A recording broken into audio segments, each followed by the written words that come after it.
ರಾಜ್ಯ ಸರ್ಕಾರ ತನ್ನ ನೌಕರರಿಗೆ ಸಿಹಿ ಸುದ್ದಿಯೊಂದನ್ನು ನೀಡಿದೆ.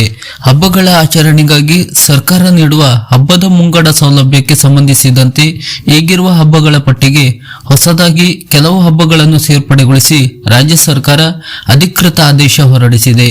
ಈ ಬಗ್ಗೆ ಸಂಪೂರ್ಣ ಮಾಹಿತಿ ಇಲ್ಲಿದ್ದು ವಿಡಿಯೋ ಪೂರ್ತಿ ನೋಡಿ ಹಾಗೂ ರಾಜ್ಯ ಸರ್ಕಾರಿ ನೌಕರರಿಗೆ ಸಂಬಂಧಪಟ್ಟಂತ ಹೊಸ ಅಪ್ಡೇಟ್ನ ಮಾಹಿತಿಗಳಿಗಾಗಿ ನಮ್ಮ ಚಾನೆಲ್ ಅನ್ನ ಸಬ್ಸ್ಕ್ರೈಬ್ ಮಾಡಿ.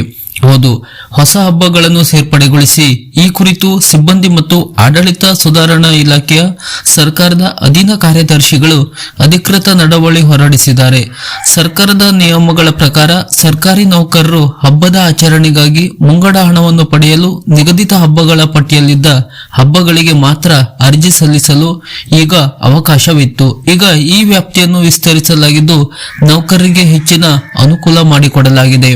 ಸರ್ಕಾರದ ಈ ಹಿಂದಿನ ಆದೇಶಗಳನುಸಾರ ಈ ಕೆಳಗಿನ ಹಬ್ಬಗಳಿಗೆ ಮುಂಗಡ ಹಣ ಮಂಜೂರು ಮಾಡಲಾಗುತ್ತಿತ್ತು: ಚಂದ್ರಮಾನ ಯುಗಾದಿ, ಮಕರ ಸಂಕ್ರಾಂತಿ, ದೀಪಾವಳಿ, ಗಣೇಶ ಚತುರ್ಥಿ, ರಂಜಾನ್, ಬಕ್ರೀದ್, ಈದ್ ಮಿಲಾದ್, ದಸರಾ, ಈಸ್ಟರ್, ಗಣತಂತ್ರ ದಿನ ಮತ್ತು ಸ್ವಾತಂತ್ರ್ಯ ದಿನ. ಈಗ ಹೊಸದಾಗಿ ಬದಲಾವಣೆ ಮಾಡಿದ್ದು, ಈ ಹಿಂದೆ ಕೇವಲ ಸೀಮಿತ ಹಬ್ಬಗಳಿಗೆ ಮಾತ್ರ ಮುಂಗಡ ಹಣ ಪಡೆಯಲು ಅವಕಾಶವಿತ್ತು.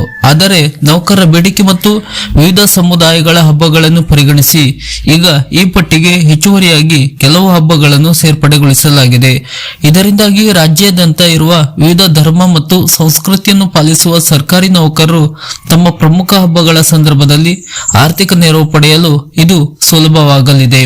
ಈಗ ಹೊಸದಾಗಿ ಸೇರ್ಪಡೆಯಾದ ಹಬ್ಬಗಳು ಮಹಾಶಿವರಾತ್ರಿ, ಶ್ರೀರಾಮನವಮಿ, ವರಮಹಾಲಕ್ಷ್ಮಿ ವ್ರತ, ಮಹಾಲಯ ಅಮಾವಾಸ್ಯೆ, ನಾಗರ ಪಂಚಮಿ, ಕನ್ನಡ ರಾಜ್ಯೋತ್ಸವ, ಹೋಳಿ ಹಬ್ಬ, ಬಸವ ಜಯಂತಿ. ಹಿಂದೆ ಇದ್ದ ಹಬ್ಬದ ಒಟ್ಟಿಗೆ ಈ ಹಬ್ಬವನ್ನು ಸೇರಿಸಿ ಆದೇಶವನ್ನು ಹೊರಡಿಸಲಾಗಿದೆ. ಸರ್ಕಾರ ನಿಗದಿಪಡಿಸಿದ್ದ ಅರ್ಜಿಯಲ್ಲಿ ನೌಕರರು ತಮಗೆ ಬೇಕಾದ ಹಬ್ಬವನ್ನು ನಮೂದಿಸಿ ಮುಂಗಡ ಹಣಕ್ಕಾಗಿ ಮನವಿ ಮಾಡಬಹುದು. ಅರ್ಜಿಯಲ್ಲಿ ನಮೂದಿಸಿದ ಹಬ್ಬವು ಸರ್ಕಾರದ ಅಧಿಕೃತ ಪಟ್ಟಿಯಲ್ಲಿದ್ದರೆ ಮಾತ್ರ ಮುಂಗಡ ಹಣ ಮಂಜೂರಾಗುತ್ತದೆ. ಸರ್ಕಾರದ ಈ ನಿರ್ಧಾರದಿಂದ ಲಕ್ಷಾಂತರ ಸರ್ಕಾರಿ ನೌಕರರಿಗೆ ಹಬ್ಬದ ಸಮಯದಲ್ಲಿ ಆರ್ಥಿಕವಾಗಿ ದೊಡ್ಡ ನೆರವು ಸಿಕ್ಕಂತಾಗುತ್ತದೆ. ಈ ಬಗ್ಗೆ ಸರ್ಕಾರ ಅಧಿಕೃತ ಆದೇಶ ಕೂಡ ಹೊರಡಿಸಿದೆ. ಇದು ಸರ್ಕಾರಿ ನೌಕರರಿಗೆ ಹಬ್ಬದ ಮುಂಗಡ ಸಲುವಾಗಿ ಸರ್ಕಾರ ಹೊರಡಿಸಿರುವ ಆದೇಶದ ವಿವರದ ಮಾಹಿತಿ. ಸರ್ಕಾರದ ಈ ತರದ ಇನ್ನಷ್ಟು ಮಾಹಿತಿಗಳಿಗಾಗಿ ನಮ್ಮ ಚಾನೆಲ್ ಅನ್ನ ಸಬ್ಸ್ಕ್ರೈಬ್ ಮಾಡಿ ನಮ್ಮನ್ನು ಕೂಡ ಬೆಂಬಲಿಸಿ. ನಮಸ್ಕಾರ.